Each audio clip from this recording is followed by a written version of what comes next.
hematopoiesis. Voy a tratar de no extenderme tanto. Si por algún motivo me demoro más de una hora o no alcanzo, seguimos en la clase que corresponde también a regulación, que es un poquito más cortito, ¿ya? Bueno, la hematopoiesis es el proceso en el cual como finalidad es la generación de las células de la sangre. Dentro de estos los elementos mieloides, los elementos eritroides, las plaquetas y los elementos linfoides, ¿ya?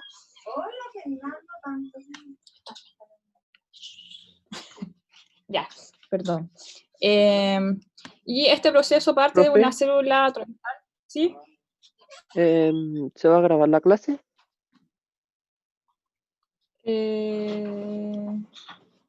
Bueno.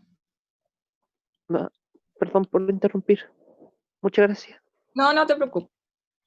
Ya, y vamos a partir de una célula troncal indiferenciada, o la que algunos llaman células madre, y vamos a ver que es un proceso en etapas en la cual se van generando distintos tipos de precursores hematopoyéticos que finalmente terminan en las formas maduras, que son las que van a circular en la sangre y van a migrar a los tejidos, donde son necesarios.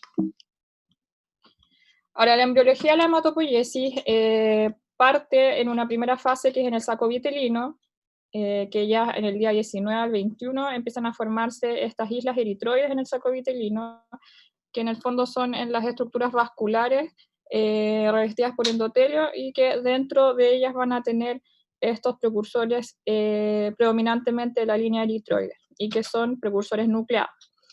Y esta eritropoiesis también es una forma nucleada, por ende las células que van a liberarse al resto de la sangre también son formas nucleadas. Posteriormente vamos a iniciar la segunda fase, que va a ser más que nada a la sexta semana, que es la fase hepática, que ya es una hematopoiesis más definitiva, como vamos a ver más adelante, y que también se van generando estas islas eritroides en el hígado, y posteriormente, a medida que pasan las semanas, se van a ir agregando algunos elementos precursores de las líneas mieloides y megacariocíticas. La tercera fase, que tiene su pico en el segundo trimestre, generalmente parte en el segundo mes, aquí dice en el cuarto, pero generalmente empieza un poquito en el segundo mes, pero ya cobra más importancia a partir del tercer, cuarto mes, ¿ya? Y que es en la médula ósea, que inicialmente es en la mayoría de los huesos, pero vamos a ver que en el adulto solamente algunas estructuras óseas mantienen esta hematopoiesis. Y en la fase del adulto, como les mencioné, la hematopoiesis va a estar dada predominantemente en la médula ósea roja, de los huesos largos y de los huesos del esqueleto axial, y algunos ciclos de maduración se van a ir a dar en algunos órganos linfoides, ¿ya? Es importante que sepan un poco de la embriología de la hematopoiesis, porque en algunas patologías, si es que hay alguna falla en la médula ósea o algo que impida que la médula ósea pueda generar una hematopoiesis adecuada, generalmente estos órganos que tenían hematopoiesis embrionaria empiezan a cobrar un rol nuevamente como hematopoiesis del adulto, que si bien es patológico, es como una forma en el fondo que reactiva el organismo para no quedarnos sin elementos sanguíneos. Ahora vamos, como les mencioné, vamos a tener dos tipos de hematopoiesis, que es la primitiva, que es una hematopoiesis transitoria que ocurre en el saco vitelino y que está dado más que nada por elementos de la línea de los glóbulos rojos, ¿ya? Y la definitiva, que está derivada de las células troncales hematopoyéticas pluripotentes y que se originan del mesonefro aortogonadal, ¿ya? Aquí tenemos la hematopoiesis embrionaria, que se inicia en el saco vitelino, más que nada el día 19, y que perdura hasta más o menos durante el primer trimestre del embarazo, ¿ya? Aquí se van a ir generando elementos eritroides nucleados que tienen hemoglobina embrionaria, ¿ya? Que son estas formas de hemoglobina. Alrededor de la séptima semana ya empiezan a aparecer elementos de la línea megacariocítica en las islas del saco vitelino, pero no son muy abundantes. La hematopoiesis embrionaria inicialmente está dada fundamentalmente por elementos eritroides, ¿ya? Y posterior a esto va a empezar la hematopoiesis en el mesodermo esplagno pleural paraórtico, que es lo que va a dar después la hematopoiesis que se origina del mesodermo aortogonal. Y aquí tenemos la misma imagen que aparecía en las diapositivas de la embriogénesis de las células hematopoyéticas, y que aquí esto es el saco vitelino, vamos a tener esta estructura vascular que está llena de estos elementos eritroides nucleares, ¿ya? Como esto es hasta más que nada el primer trimestre, por ejemplo, esto es un dato anexo solamente, si ocurre un aborto en una mujer que está embarazada, hasta el primer trimestre, si envían esa muestra a biopsia, nosotros podemos en algunas ocasiones, si hubo embrión, encontrar estos elementos eritroides en estos vasitos sanguíneos de las vellosidades coreanas, ¿no? Ahora, posteriormente, ya empieza la hematopoiesis definitiva, que se origina de células del mesonefro ortogonadal, y que van a ir poblando los distintos órganos. Inicialmente, como les mencioné, estas células van a migrar al hígado y van a empezar con la hematopoiesis hepática, y después, posteriormente, van a ir a la médula ósea para hacer la hematopoiesis que perdura en el adulto, ¿ya? Ahora, aquí también inicialmente toda la hematopoiesis va a estar dada fundamentalmente por eritroblastos o las líneas eritroides, y van a estar en ubicación predominantemente extravascular, ¿ya? Y van a ir madurando los sinusoides hepáticos. Acuérdense que en el saco vitelino eran predominantemente intravasculares, pero aquí ya en el hígado los focos hematopoyéticos van a ser extravasculares, ¿ya? Y van a ir liberando los elementos a medida que van madurando, se van a ir liberando por los sinusoides hepáticos para ir a la circulación. Y aquí ya se empieza a sintetizar hemoglobina fetal, y esta hematopoiesis va a disminuir a partir del 6º mes y generalmente perdura hasta la primera semana postnatal, y posteriormente ya vamos a tener la hematopoiesis como definitiva propiamente tal. Y aquí tenemos el tejido hepático embrionario que tiene estos son hepatocitos, y entre medio, como pueden ver, tenemos estas células de núcleo más hipercromáticos, son más chiquititas, y que van a ser estas islas eritropoyéticas, ¿ya? Que es normal encontrarlo en tejidos hepáticos de embriones, pero en el adulto no es normal encontrar estas islas hematopoyéticas, ¿ya? En el hígado del adulto normal. Ahora, a partir de más o menos el 3.er al 4.º mes ya empiezan a aparecer islas hematopoyéticas, nuevamente son las eritropoyéticas las que aparecen primero en la médula ósea, ¿ya? Y a partir del 6.º mes ya la médula ósea es el órgano fundamental donde se van a generar los elementos de la sangre, ¿ya? Aquí en los primeros meses obviamente igual se va a generar hemoglobina fetal, y que posteriormente, a medida que avanza la edad gestacional, va a ir cambiando a hemoglobina del adulto, ¿ya?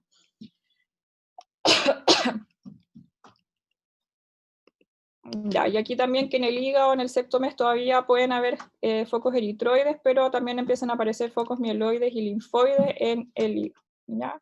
Y aquí tenemos lo mismo, que es la embriogénesis de las células hematopoyéticas, en que inicialmente vamos a tener esta hematopoiesis transitoria que ocurre en el saco vitelino, y que posteriormente ya vamos a ver que en el mesonefro ortogonadal, que es esta estructura, van a generarse ahí los elementos hematopoyéticos que van a migrar inicialmente al hígado y van a generar estas islas eritroides, y posteriormente van a migrar a la médula ósea para generar la hematopoiesis como definitiva propiamente tal, ¿ya? Esto es lo mismo, más que nada para mencionarles que ya en el adulto la hematopoiesis solamente se mantiene en los órganos, o sea, en los tejidos óseos de las vértebras y pelvis, del esternón, las costillas, ¿ya? En los niños pequeños, los menores a 25 años, también tienen focos hematopoyéticos a nivel de los huesos largos como la tibia y el fémur, ¿ya? Así que si cuando roten en algún momento en hematología y tengan pacientes que tengan alguna alteración hematológica que requiere una biopsia de médula ósea o un mielograma, van a ver que los adultos, el sitio de toma de muestra va a ser fundamentalmente a nivel de las crestas ilíacas, ¿ya? Porque obviamente los huesos largos del adulto ya no hay focos hematopoyéticos. ¿ya? O si es muy complejo tomar la muestra ahí, en algunas ocasiones las toman a nivel external, pero que es un poquito más doloroso. Ahora, una vez que nace el feto, en el fondo cuando tenemos cambios postnatales, vamos a ir viendo que la hematopoiesis, como les mencioné, en el adulto queda predominantemente a nivel de las costillas, escápula, vértebras y pelvis, ¿ya? Pero obviamente en los adultos jóvenes todavía tienen algunos sitios hematopoyéticos a nivel de algunos huesos largos, pero en los niños pequeños tenemos en la mayoría de los huesos largos, pero ya a los 14 años empiezan a desaparecer, ¿ya? Y aquí tenemos un aspirado de médula ósea, a la cual se le hace un extendido, un flotis de médula ósea con distintos elementos hematopoyéticos, ¿ya? Tenemos algunos elementos eritroides, como vemos estos, que tienen este núcleo más hipercromático. Aquí tenemos elementos mieloides maduros, aquí tenemos precursores linfoides, precursores mieloides, etc. Pero los vamos a ir viendo uno a uno, ¿ya? Ahora, la hematopoiesis parte con esta célula troncal que se va a diferenciar en dos células progenitoras o células troncales de dos líneas distintas, ¿ya? Que una va a ser la linfoide y la otra va a ser la mieloide. Y que es como la primera diferenciación que puede tener esta célula troncal. Ahora, las células troncales tienen distintas características, ¿ya? Y a medida que van avanzando en la hematopoiesis, este proceso involucra como dos elementos fundamentales. Uno de ellos es la proliferación celular, porque si se acuerdan de las clases de elementos de la sangre, tienen que recordar que son muchos los elementos sanguíneos que se necesitan y que son las células que tienen mayor recambio, un recambio más rápido en el organismo, ¿ya? Entonces la proliferación celular es un proceso fundamental en la hematopoiesis y la diferenciación celular, porque partimos de una célula altamente indiferenciada, que es la célula troncal, que en algunos casos incluso los estudios demuestran que pudiera generar prácticamente cualquier célula del organismo si uno le da el ambiente adecuado y los factores de crecimiento y citoquinas adecuadas. Para terminar en condiciones normales en estos elementos maduros, ¿ya? Entonces vamos a tener esta reserva de células troncales que en los procesos hematopoyéticos van proliferando y a su vez van a ir regenerándose, porque cuando se genera una célula troncal y prolifera y se divide va a generar una nueva célula troncal y otras células que van a ir a diferenciarse a líneas específicas, ¿ya? Y en el proceso de diferenciación primero hay que seleccionar una línea específica o un grupo de líneas, como vamos a ir viendo, que posteriormente van a ir madurando, que van a ir a cumplir su función y que finalmente van a sufrir apoptosis y mueren. Si se acuerdan, los eritrocitos vivían aproximadamente 120 días, las plaquetas aproximadamente 11 en promedio, y los elementos mieloides en realidad pueden vivir un par de días, algunos incluso algunas horas, si es que estamos en un foco infeccioso franco. Ahora, el sistema hematopoyético puede ser dividido en base al grado de madurez de las distintas células y los linajes del cual él se genera, ¿ya? Entonces vamos a partir con la célula troncal pluripotencial, que posteriormente va a ir proliferando y generando células progenitoras, y que después ya vamos a tener una célula morfológicamente reconocible y después las células maduras, ¿ya?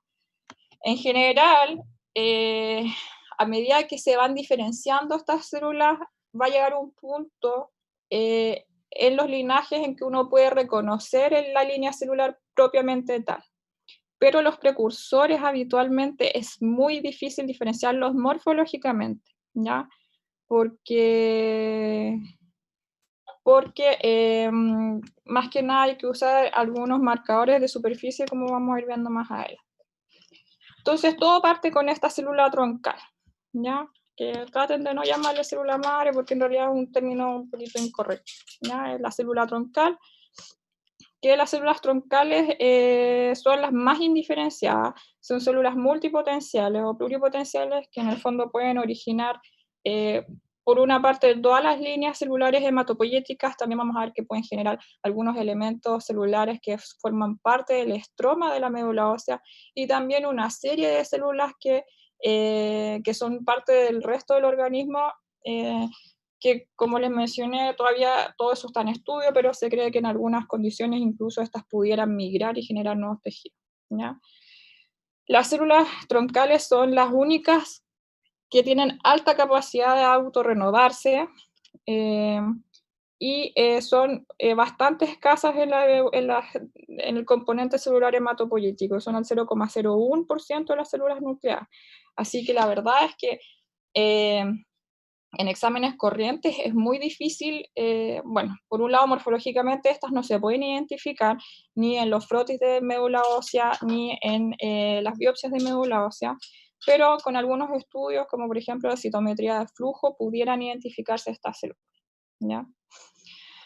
¿Y cómo se van identificando estas células? Porque todas las células tienen marcadores de superficie, ¿ya? Como vimos en las clases anteriores, los elementos, por ejemplo, los linfocitos tienen ciertos marcadores, los linfocitos B tienen ciertos marcadores, los T, y las células troncales también tienen sus marcadores de superficie que son característicos, ¿ya? Y que obviamente van a tener la ausencia de marcadores de madurez o de linajes específicos. Y es así como, por ejemplo, los trasplantes de médula ósea, lo que se tiende a hacer en el fondo es pasar ese tejido de la médula ósea del donante por un citómetro de flujo, que es una máquina que van pasando las células unas a una y se van identificando distintos marcadores de superficie de estas células, y a medida que van pasando se van identificando las células que son troncales, que expresan CD34, CD133 y 117, y esas se van separando y se dejan aparte, ya para posteriormente cuando esa médula ósea se entrega al receptor o en el fondo se vaya a ingresar al receptor, solamente se traspasan las células troncales, ¿ya? Y estas células son las que van a dar en origen a las células precursoras hematopoyéticas, ¿ya? Aquí vemos que tienen que su marcador fundamental es el CD34, ¿ya? Ahora, bueno, cuando uno usa un citómetro de flujo, generalmente se generan gráficos de esta índole, en la cual se van a ir viendo las distintas marcaciones. Por ejemplo, aquí lo que se va viendo es la marcación de CD34 y aquí la marcación de CD117. Entonces vamos a tener este grupo, que son células doblemente positivas para CD34 y CD117, y que estas son las células troncales, ¿ya? Ahora, las células troncales por sí solas no van a sobrevivir ni van a generar todos estos procesos, ¿ya? Ellas están estrictamente reguladas por una serie de factores de crecimiento, factores solubles, citoquinas, por interacción con otras células que están en la médula ósea. Entonces se habla de este nicho hematopoyético, ¿ya? Por eso que, si bien está muy en boga el uso de estas células troncales para la regeneración de tejidos, por ejemplo, córnea, bueno, algunos otros tejidos, que en condiciones, por ejemplo, del adulto habitualmente no se regeneran fácilmente, pero obviamente tienen que estar dadas las condiciones, o sea, tener los factores de crecimiento adecuados, porque al más mínimo error esta célula troncal se puede diferenciar en otra línea celular, ¿ya? Bueno, después, cuando la célula troncal ya prolifera y se va dividiendo, va a generar las células progenitoras hematopoyéticas, o que también se les llaman unidad formadora de colonias mieloide y linfoide, ¿ya? Que las mieloides van a dar, en el fondo, todas las tres líneas hematopoyéticas mieloides, que son las líneas de los granulocitos, la línea de los megacariocitos y la línea eritroide. Y las células linfoides van a dar los linfocitos B, T y NK, ¿ya? Ahora, las células progenitoras todavía tienen capacidad de autorrenovación, pero es mucho menor que la célula troncal indiferenciada, pero sí tienen capacidad proliferativa, ¿ya? Estas son multipotenciales o pueden estar restringidas a dos o a un linaje, ¿ya? Vamos a ver que, por ejemplo, la célula progenitora mieloide puede dar origen a todas las líneas mieloides, pero a medida también podemos generar células mieloides que son progenitoras, por ejemplo, exclusivamente eritroides, ¿ya? Estas son un poquito más abundantes que las células troncales indiferenciadas, son un 0,5% del total de células de la médula ósea, y en general mantienen la línea o la expresión de elementos troncales como el CD34, pero empiezan a expresar marcadores de líneas específicas, ¿ya? Entonces aquí pueden ver que mantienen el CD34 y el precursor linfoide ya expresa el CD45, que es un marcador indiferenciado del linfocito, ¿ya? O precursores linfoides. Y en cambio el precursor mieloide expresa CD38, que también es un marcador que en el fondo es del precursor mieloide, propiamente tal, ¿ya? Ahora, estos precursores mieloides y linfoides siguen siendo indiferenciadas morfológicamente, pero que todavía tienen capacidad proliferativa y de renovación, ¿ya? Ahora, vamos a seguir con las células mieloides o progenitoras mieloides, que van a dar origen a una serie de células o unidades formadoras de colonia, de la línea megacariocítica, de la línea granulocito macrófago o granulocito monocito, y la unidad formadora de colonias eritroides, que también es llamada de brotes eritroides, ¿ya? Ahora, en todas estas células que vimos, estas tres, la granulocito monocito, megacariocito y eritroide, ya está establecida la diferenciación celular, que puede ser para una, dos, en algunos casos tres series, ¿ya? Todavía tienen capacidad de duplicación, pero es mucho, mucho, mucho menor que las células que van antes que ella, ¿ya? Y una vez que se diferencian a una línea, esa diferenciación es irreversible. Ellos no pueden volver atrás y después ir a formar otra línea, sino que si ya se formó una unidad formadora de colonias eritroides, solamente va a generar elementos de la línea eritroide, ¿ya? Y siguen siendo indiferenciadas. Y así tenemos que aquí hay varias teorías y también se han identificado varias células. Hay algunos que plantean que esta unidad formadora de colonias mieloides genera una unidad formadora de colonias mielomonocítica, que en el fondo es granulocito monocito, pero también podría generar una célula que genera las megacariocitos y los eritrocitos juntos, ¿ya? Pero hay otros que plantean que es por separado. Pero eso no tiene mayor importancia, más que nada las características generales. Me interesa que las sepan. Entonces, estas serían las eventuales células que se van generando, que esta unidad de granulocito monocito, otra de granulocitos neutrófilos, de eosinófilos, de basófilos, de elementos eritroides, de las plaquetas y también de la unidad de monocitos, ¿ya? Y estas van a ir madurando hasta formar las células que ya son los blastos propiamente tal, que son los elementos precursores de una línea específica, ¿ya? Y en las líneas linfocitarias vamos a tener que tenemos los precursores de linfocitos T y los precursores de linfocitos B, ¿ya? Bueno, también la unidad formadora de colonia de linfocitos T, a su vez, es la responsable de generar las células NK. Ahora, las células progenitoras comprometidas, que en el fondo se llama comprometidas porque ya está determinada la línea celular, que es de un linaje específico, o ya también llamadas precursoras, son generalmente las que tienen el nombre de blasto, ¿ya? Son los eritroblastos, el megacardioblasto, mieloblasto, linfoblasto y monoblasto, ¿ya? Ahora, los blastos todavía tienen capacidad de duplicarse, pero ya es casi ínfima, ¿ya? Generalmente en condiciones normales no se replican tanto, sino que más que nada, si por ejemplo, no sé, pues hay un sangrado o hay alguna patología o condición que genere una disminución importante en los elementos maduros, ahí en esas excepciones estos blastos pudieran empezar a proliferar y obviamente en distintas condiciones patológicas, ¿ya? Ahora, estas células precursoras son reconocibles morfológicamente. Si bien no es fácil, hematólogos con mucha experiencia pudieran identificar los precursores de las distintas líneas, ¿ya? Bueno, las células precursoras, como ya les dije, son reconocibles, pueden ser identificadas en estos frotis de médula ósea y constituyen la mayoría de las células de la médula ósea, ¿ya? ¿Por qué? Porque generalmente los elementos maduros que se generan finalmente obviamente van a ser liberados a la sangre y no se generan para quedarse en la médula ósea, ¿ya? Entonces los que van quedando en la médula ósea obviamente van a ser todos los precursores. Y finalmente las células terminales, que permanecen en la médula ósea hasta adquirir toda su diferenciación final y sus funciones finales, son las células que van a circular en la sangre periférica y que estas obviamente ya son fácilmente reconocibles morfológicamente en los flotis de sangre periférica, por ejemplo, y estas ya no tienen ninguna capacidad de duplicación, de proliferación, solamente tienen en los distintos pasos la capacidad levemente de diferenciación, pero generalmente también ya son formas totalmente diferenciadas, ¿ya?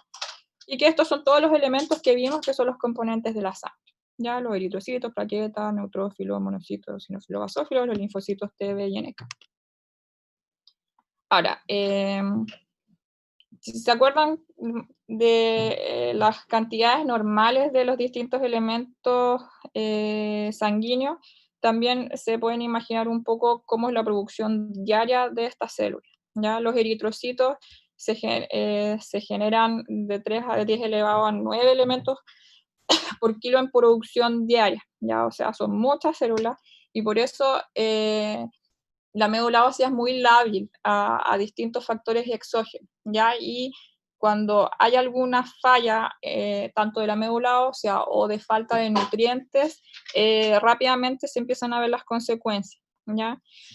Si los linfocitos, los leucocitos también están en la orden de 10 elevado a 9, es un poquito menor que la producción diaria de eritrocitos, pero esto es más que nada porque los leucocitos, si bien, si se acuerdan que la cantidad es mucho menor que los eritrocitos, los leucocitos viven mucho menos, entonces tienen que estar produciéndose constantemente, ¿ya? Algo similar ocurre con las plaquetas.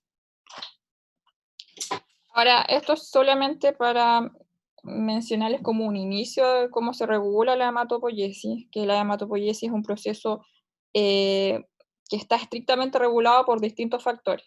Ya uno van a ser obviamente las células que les mencioné de este nicho hematopoyético, pero hay muchas citoquinas, factores estimulantes de colonias y factores estimulantes generales, y algunos nutrientes que son necesarios para esta hematopoiesis.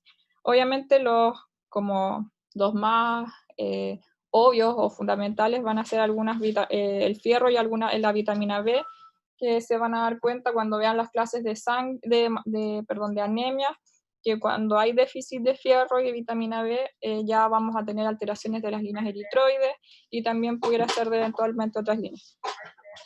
Un segundito porque están llamando por teléfono.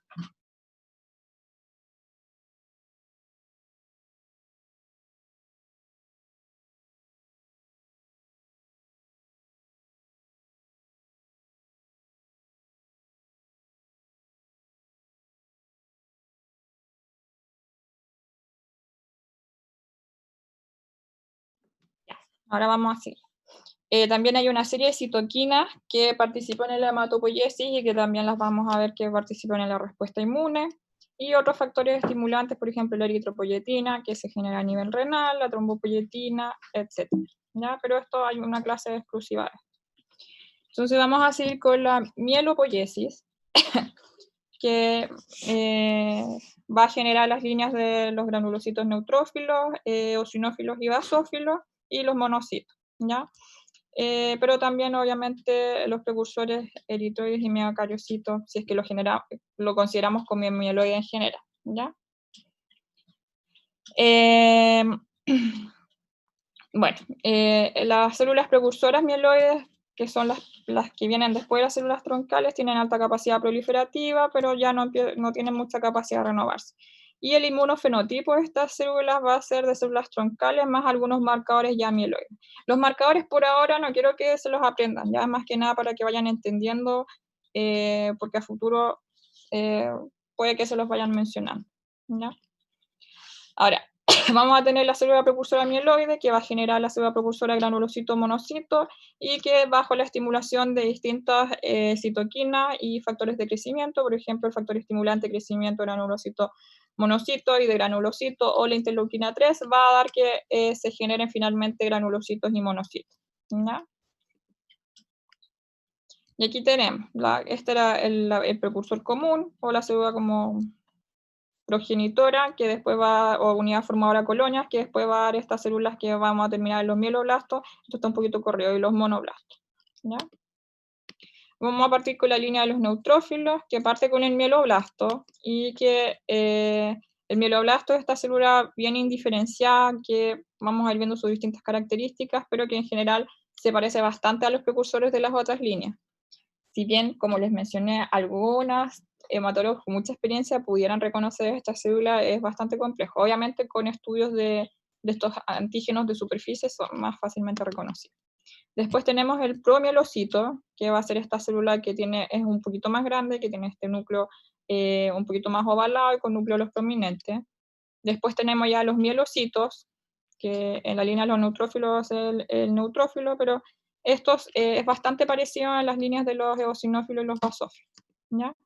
Después tenemos el metamielocito, que es esta que tiene forma de C, el núcleo. Después ya tenemos la forma en banda, que es la que va a madurar hacia el neutrófilo maduro, que tiene ya sus 3 a 5 lóbulos, ¿ya?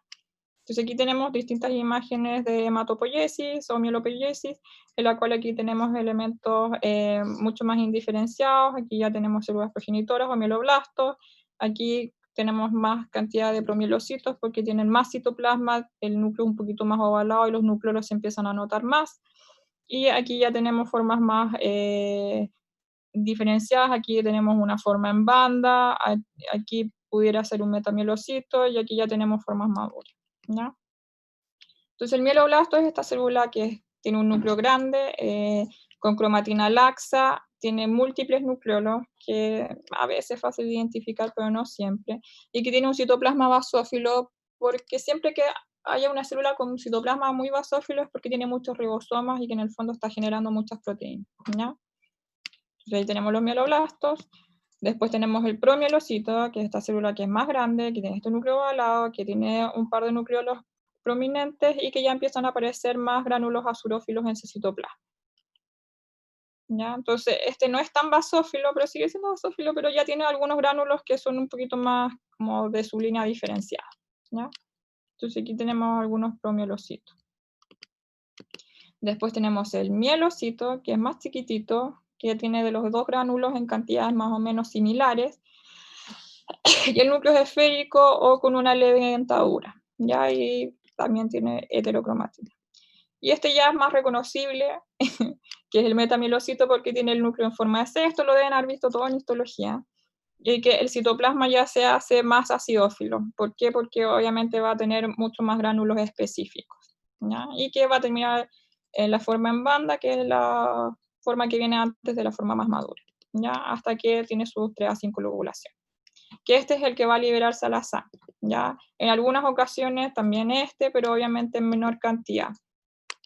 Ahora, es importante que se sepan un poco esta maduración porque en algunas condiciones, por ejemplo las infecciones, se pueden ir liberando algunas formas más inmaduras. Nunca el blasto, ya el blasto no debiera encontrarse en condiciones normales de la sangre, o al menos no un porcentaje más de 2-3%, ¿ya? Hasta 5 algunos hablan, pero en general ahí uno igual ya se asusta. Pero los otros elementos pudieran encontrarse en sangre, y es por eso que cuando viene un hemograma con flotis les van a ir mencionando la cantidad de formas en banda, la cantidad de elementos como multilobulados, y eso les va a ir orientando a distintas causas, por ejemplo, ¿ya? Aquí nuevamente lo mismo. Ya, después la línea eosinofílica es bastante similar, solamente que va a responder a algunas interleuquinas más específicas, que la interleuquina 5 es la que va a orientar más que nada que se generen eosinófilos, ¿ya? Y aquí es lo mismo, vamos a tener el promielocito eosinófilo, que va a tener más gránulos eosinofílicos en su citoplasma. Después vamos a tener el mielocito eosinófilo, el metamielocito y el eosinófilo, ¿ya? Que es bastante parecido, solamente que si se acuerdan, el eosinófilo tiene un núcleo bilobulado, así que no vamos a llegar a este elemento multilobulado, y tampoco tiene el elemento en banda, sino que se salta del metamielocito a la forma madura. Aquí tenemos lo mismo, ¿no? Pero esto lo van a haber visto como les dije, en histología. Y los basófilos ocurre lo mismo, solamente que no es bajo la estimulación de la interleuquina 5, pero todas las interleuquinas que estimulan esta línea las vamos a ver en la clase de regulación, ¿ya? Entonces vamos a tener también el promielocito basófilo, el mielocito basófilo, después tenemos el metamielocito, que es esta forma con el núcleo en C, y finalmente el basófilo propiamente tal, ¿no?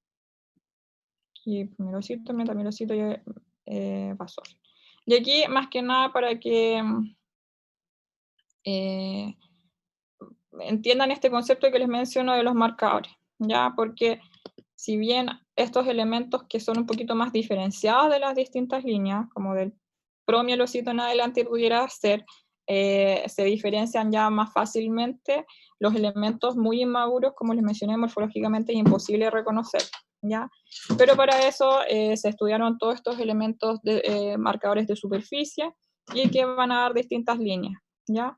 Y esto, si bien se ve un poquito engorroso ahora, y no se asusten porque yo no quiero que eso lo sepan ahora, pero es más que nada para que entiendan porque hay distintas enfermedades que van a generar, por ejemplo, las leucemias. ¿Ya? Las leucemias, lo que ocurre es que las células, estas progenitoras, no maduran, ¿ya? Sino que quedan en los elementos precursores, en los blastos, ¿ya?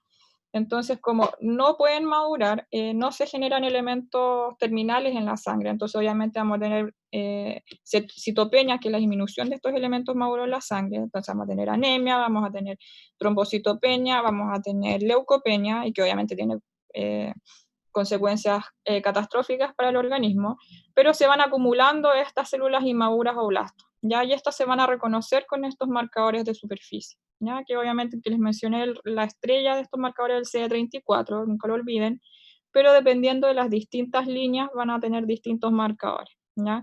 Por ejemplo, el CD41, CD61 es de la línea megacariocítica, el CD71 y CD173 es de la línea eritroide, y otros marcadores son de las líneas monocito y granulocito, ¿ya?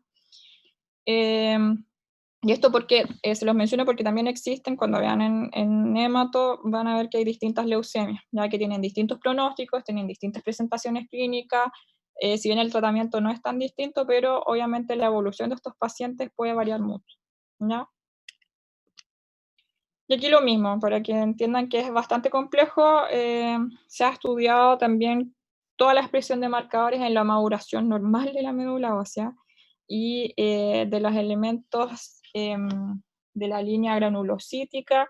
Si bien nosotros, o se habla de estos pasos en la maduración del promielocito, mielocito, meta, la forma en banda y el neutrófilo segmentado, mediante estudio de marcadores se han encontrado hasta 150 pasos en la maduración de estas células, así que en realidad es mucho más complejo de lo que nosotros imaginamos, ¿ya?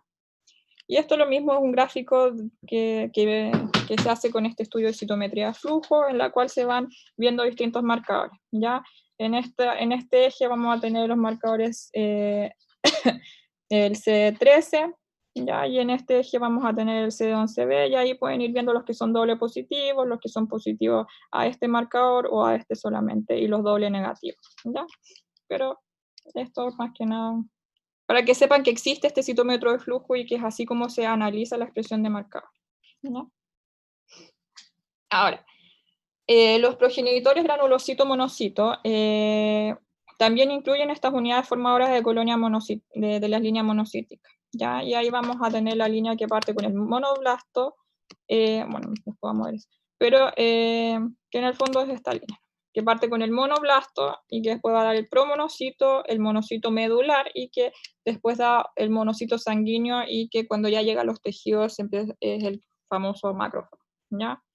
Los que tienen asterisco, cuando les voy a dejar la presentación, los que tienen asterisco son los que todavía pueden proliferar, ¿ya?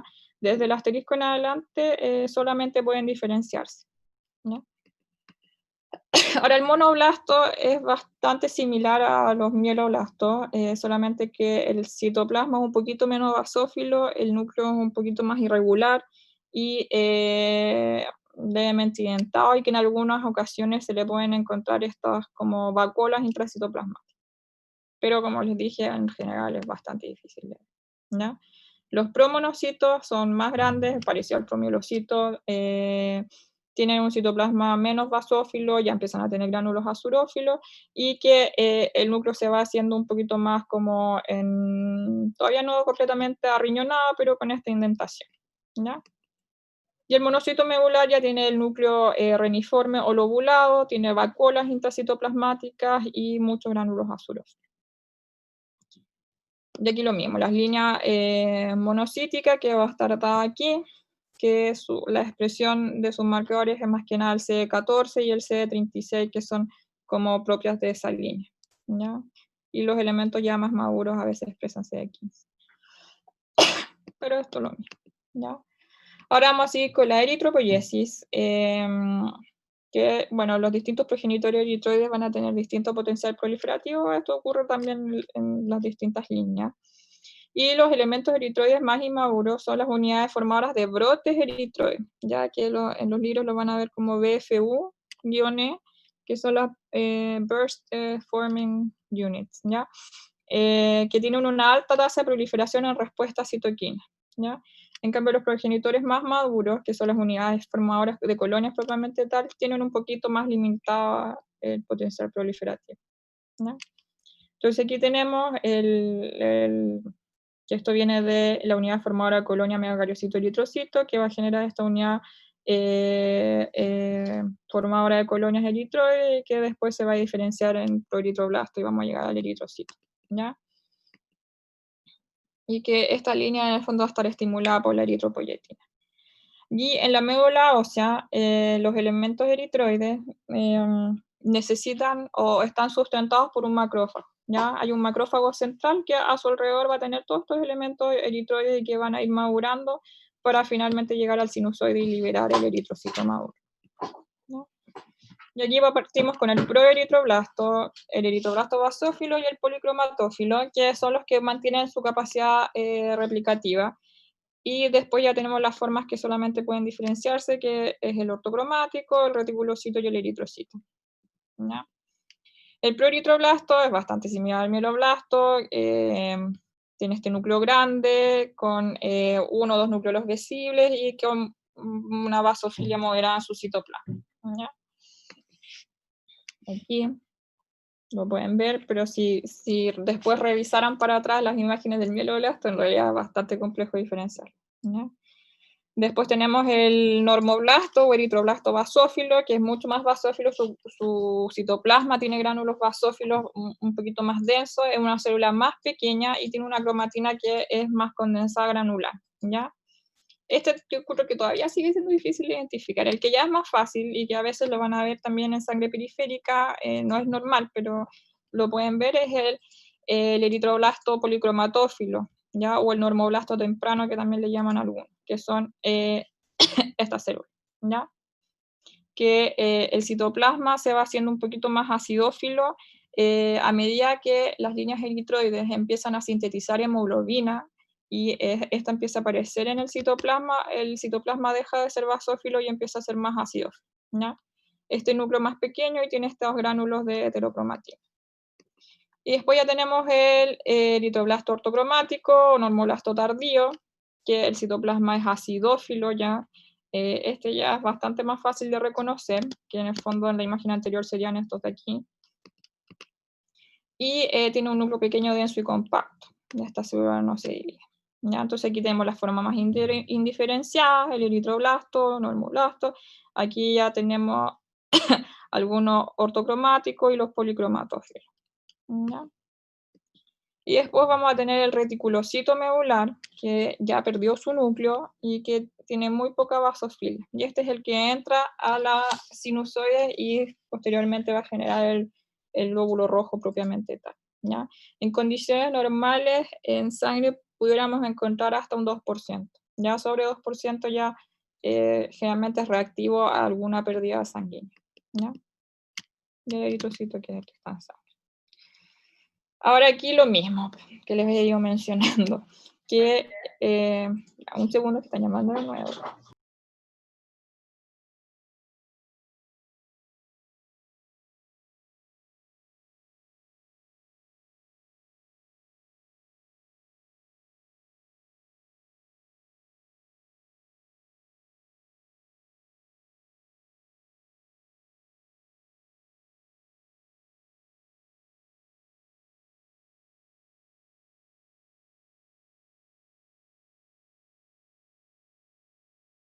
Ya, ahora podemos seguir. Aquí tenemos los distintos estadios en esta eritropoiesis, que partimos de la célula troncal, la célula unidad formadora de colonias mieloides, después tenemos la generadora de brotes eritroides, temprana y tardía, por la unidad formadora de colonias eritroides, y después ya todo lo que vimos recién, ¿ya? A medida que como les mencioné, se acuerdan que estas son las que todavía proliferaban, entonces estas son las que tienen mayor porcentaje de células en el ciclo, ¿ya? Y aquí su marcación. Los elementos más inmaduros, hasta los blastos, van a expresar CD34, y después ya hoy tienen que perder este marcador porque es un marcador en el fondo de una forma muy inmadura, y empiezan a aparecer marcadores como más específicos de línea, que sería el CD71, pero lo más importante aquí que es un marcador ya de maduración, es la expresión de hemoglobina, ¿ya? Que si se acuerdan, el policromatófilo temprano y más que nada el tardío, que es el más acidófilo, es el que va a tener mayor expresión, y de ahí en adelante la forma más diferenciada, ¿ya? Ahí. Esto es lo mismo. Y después tenemos la trombocitopoiesis, que parte con la célula progenitora mieloide, que va a formar esta unidad formadora de colonias megacariocitos eritroides, y después el progenitor de megacariocitos, ¿ya? Y que aquí tenemos distintos estadios, el megacarioblasto, el promegacariocito y el megacariocito, que finalmente el megacariocito es, entre comillas, la forma más madura, porque el megacariocito va a estar en estricta relación con los sinusoides y va liberando estos trocitos de citoplasma, ¿ya? El megacardioblasto yo diría que sí pudiera ser identificado porque son células grandes. No son tan grandes como el megacariocito, pero son grandes, miden hasta 30 micras. Entonces son más grandes que el mieloblasto y el eritroblasto. Entonces por eso morfológicamente pudieran reconocerse de forma más fácil, ¿ya? El megacardioblasto tiene un núcleo único no lobulado y el citoplasma basófilo-granular. A medida que el megacardioblasto va diferenciándose, va a generar los promegacariocitos, que son mucho más grandes, tienen más citoplasma y tienen un núcleo único multilobulado. Lo característico de la línea megacariocítica es que ella va proliferando y duplicando su material genético, pero no se va dividiendo, ¿ya? Es por eso que el contenido genético del núcleo es mucho más alto, ¿ya? Y es así como logran tener una célula muy grande con mucho citoplasma y este núcleo multilobulado, ¿ya? Y que va a terminar en el megacariocito, que es una célula gigante que mide hasta 100 micras y que tiene este citoplasma levemente azurófilo, ¿ya? Aquí. El megacariocito es una célula muy fácil de reconocer en médula ósea, porque esta célula, miren, en comparación con las líneas eritroides, las líneas mieloides, es una célula muy grande, ¿ya? Entonces aquí tenemos megacardioblasto, el promegacariocito y el megacariocito, ¿ya? Bueno, esos marcadores. Y después tenemos la linfopoiesis, que van a generar los linfocitos B, T y NK, y algunas células dendríticas, y que también es un proceso bastante complejo que en realidad la linfopoiesis propiamente tal, como el detalle de la maduración de las distintas células, los vamos a ver más en la respuesta inmune, ¿ya? Porque, bueno, toda la hematopoiesis es compleja, pero la linfopoiesis es mucho más compleja, ¿ya? Porque son muchas las citoquinas que participan y depende de muchos factores, ¿ya? Entonces aquí vamos a partir con el precursor o la unidad formadora de colonia linfoide, que va los progenitores BT-NK. Ahora, estos progenitores de las líneas linfoides también van a expresar el CD34 y van a empezar a expresar distintas moléculas, ya que de las líneas linfoides el TDT es el más característico, ¿ya? Esto también, nuevamente, no es necesario que se lo sepan, pero lo van a escuchar más adelante, al igual que el CD10, que por ejemplo las leucemias agudas linfoides, estos marcadores son los que van a expresar estas células, ¿ya? Y bueno, los progenitores linfoides van a expresar una serie de receptores de distintas moléculas, entre ellas la interleuquina 7, CD45, y que la expresión de determinados receptores y de antígenos de superficie va a originar una línea B, y la expresión de otros, por ejemplo el CD7, va a originar la línea T, ¿ya? Y aquí también vamos a tener distintos estadios de maduración, que parte con la célula troncal, prolinfocito, prelinfocito, linfocito inmaduro y el maduro, ¿ya? Pero todos estos pasos los vamos a ver con más detalle en respuesta inmune, porque el linfocito va a ir expresando en su superficie estas inmunoglobulinas, o el receptor TCR en el caso del linfocito T, y eso va a dar los distintos estadios de maduración, ¿ya? Y aquí tenemos distintos procesos que son de selección positiva y negativa de estas células en respuesta, en el fondo, a qué células eh, identifican un antígeno de forma adecuada, pero que a su vez no identifiquen antígenos propios, porque si identifican antígenos propios vamos a tener alguna enfermedad autoinmune, ¿ya? Esto es lo mismo. Ahora, la maduración del linfocito es bastante compleja, porque como estos linfocitos, los linfocitos T y B, bueno, las células NK hasta cierto punto también, están diseñadas para reconocer antígenos y atacarlos o generar anticuerpos que reconozcan estos antígenos, el proceso tiene que estar muy bien regulado, ¿ya? Porque si, como les mencioné, si se generan células que reconocen antígenos propios, vamos a tener un gran problema. Y por otro lado, obviamente tienen que generarse células que reconozcan antígenos extraños y que sean capaces en el fondo, de eliminarlos, porque si no vamos a tener enfermedades de inmunodeficiencia, ¿ya? Y la linfopoiesis B también van a expresar distintos marcadores de superficie en sus distintos estadios de maduración, y en realidad los linfoblastos son bastante complejos de identificar, este por ejemplo sería uno, pero se parecen mucho a los mieloblastos, quizás algo que ayuda un poquito más, que generalmente tienen un poquito menos de citoplasma y la cromatina es un poquito menos condensada, ¿ya? Ahora, bueno, esto lo vamos a ver después con detalle, pero la linfopoiesis B va a partir de esta célula troncal, y su forma madura va a ser el linfocito B maduro, y que la forma ya totalmente diferenciada es la célula plasmática, ¿ya? Que es esta que libera anticuerpos y genera anticuerpos de distintas clases, ¿ya? Ahora, en médula ósea, que va a ocurrir la linfopoiesis, bueno, B y T, predominantemente B, vamos a llegar hasta el linfocito pre-B, ¿ya? Estos linfocitos que se generan en la médula ósea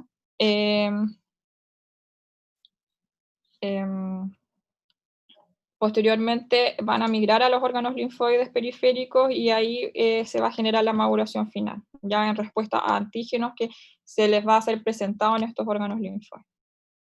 Ahora, esto, como les mencioné, es mucho más complejo tanto en su regulación como en la expresión de marcadores, ¿ya?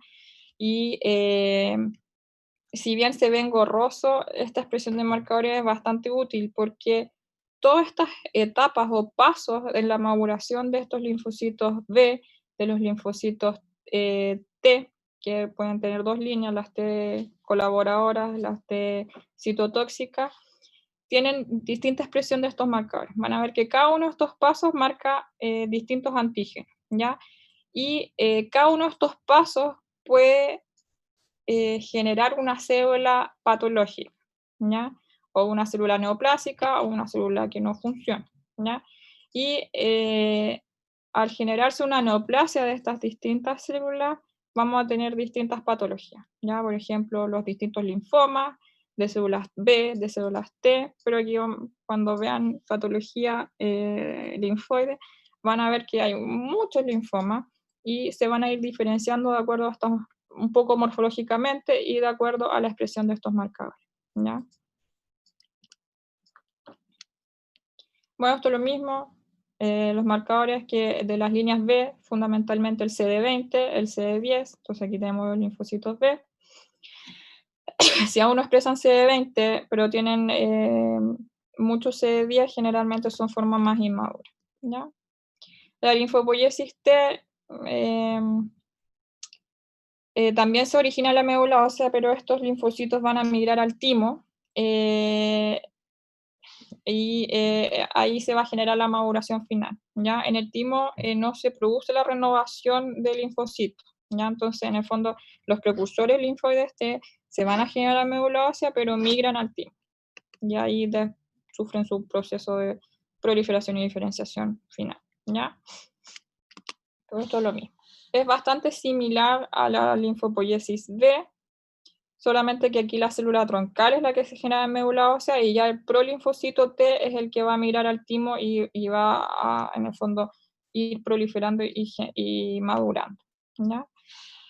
Hasta formar el linfocito T maduro. Y aquí lo mismo, ocurre algo parecido a la linfopoiesis B en la forma en que va formando su receptor de superficie, que en este caso es el TCR.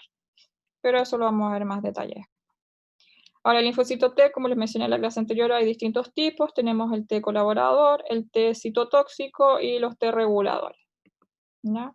Y que nuevamente, al igual que con los linfocitos B, estos distintos estadios en la linfopoiesis, los estadios de maduración, pueden generar formas patológicas y anormales que generan distintas enfermedades y que se pueden reconocer en algunos casos morfológicamente, pero lo que más ayuda va a ser esta expresión de marcador. Y las células NK, que, bueno, estas se producen en muchas zonas, no están tan estudiadas como uno quisiera, bueno, participan tanto en la respuesta inmunitata como adaptativa. De eso los vamos a ir viendo. Y tienen tres estadios: el compromiso de linaje, la selección de los receptores NK y la maduración final, ¿ya? También tenemos las células dendríticas, que no se las mencioné porque en el fondo no es una célula que esté en la sangre, sino que es una célula que va a estar en los tejidos linfoides y en la médula ósea. Tiene origen hematopoyético y que ayuda también a, en el fondo, la maduración de los distintos elementos linfoides, ¿ya? Y mieloides. Entonces aquí tenemos una biopsia de médula ósea, no se ve tan bien, pero aquí veo un esquema en la cual tenemos distintos precursores. Por ejemplo, aquí están los megacariocitos que les mencioné y que van a estar en cercanía a un sinusoide para ir liberando sus fragmentitos de citoplasma y formar las plaquetas, ¿ya? Los elementos mieloides generalmente se van a ir generando en cercanía al hueso, y a medida que van madurando y generando elementos mieloides maduros, se van a ir acercando al sinusoide para que los granulocitos neutrófilos, sinófilos, basófilos pasen a la sangre. Y los elementos eritroides generalmente tienen estas islas eritroides que les mencioné, que están dadas, por ejemplo, por este macrófago central y estas células eritroides, y que también la forma más madura va a migrar aquí hacia el sinusoide y ser liberado a la sangre, ¿ya? Ahora, los sinusoides tienen una capa interna de células endoteliales, no tienen mucha membrana basal porque tienen que permitir el paso de estas células, y tienen procesos citoplasmáticos, ¿ya? Que en el fondo permite que pasen estas células y también la interacción directa con los distintos elementos celulares. Y a su vez, la médula ósea tiene esta matriz extracelular bastante compleja de distintas fibras reticulares, proteoglicanos, fibronectina, que va a dar la arquitectura y el andamiaje para el paso de estas células, ¿ya? Ahora, en la médula ósea también tenemos distintas células estromales, células adiposas, osteoblastos, osteoclastos, que tienen distintos orígenes. Algunos son de célula troncal mesenquimática y otros de célula hematopoyética y mieloide, ¿ya? Y que todas son necesarias para, en el fondo, mantener este nido o nicho de las células hematopoyéticas.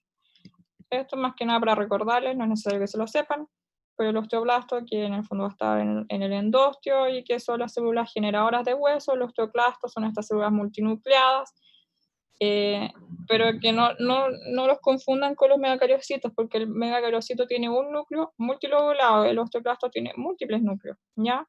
Y que son estos que van reabsorbiendo el hueso. Los adipocitos, que son fáciles de reconocer, y bueno, el macrófago, que es la forma madura del monocito, las células reticulares, que hoy en día están muy en boga porque se cree que son como las que más sintetizan factores de crecimiento y interleuquina, etcétera, que van a ir a regular un poco esta hematopoiesis, ¿ya? Y el mastocito, que es parecido al basófilo, como les mencioné en la clase anterior, ¿ya? Bueno, esa es la clase de hematopoiesis.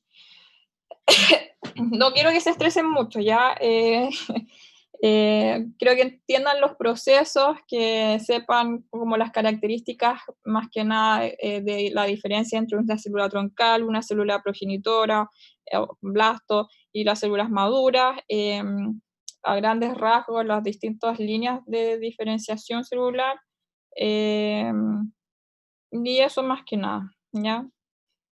Y la próxima clase, que la vamos a hacer el viernes, les voy a enviar hoy, junto con esta presentación, un apunte de regulación de la hematopoiesis de la profe Mirta, que ojalá, si pudieran leerlo mañana en el horario que teníamos la clase, para que el viernes no estén tan complicados, porque regulación de la hematopoiesis es un poquito más complejo, ¿ya? No sé si tienen dudas. Doctora, ¿Sí? ¿va a subir la clase? ¿Grabada? ¿Sí? Sí, en estricto rigor sí, pero estoy tratando de subirla a YouTube, la anterior, y esta. Pero voy a hablar con la profe Mirta, ¿sí? Ya, muchas gracias. Ya.